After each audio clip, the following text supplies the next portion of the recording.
Hinatulan ng panghabang buhay na pagkakakulong ng Manila Regional Trial Court Branch 21 ang tatlong akusado sa pagpupuslit ng tinatayang 1 bilyong halaga ng shabu noong 2019. Sina Muktasil Abundol Asimudin, Emmanuel Paulo de los Reyes at George Fernandez ay napatunayang lumabag sa Republic Act 1401 kaugnay ng Section 118 ng RA 10863 o Customs Modernization and Tariff Act.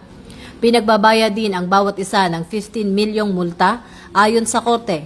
May indispensable participation ang tatlo sa importasyon ng halos 149 kilo ng shabu na itinago sa loob ng mga aluminum pallet na may lamang sako ng tapioca starch.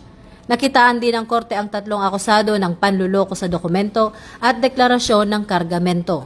Ito ang bagong PNP para sa bagong Pilipinas, serbisyong mabilis, tapat at nararamdaman.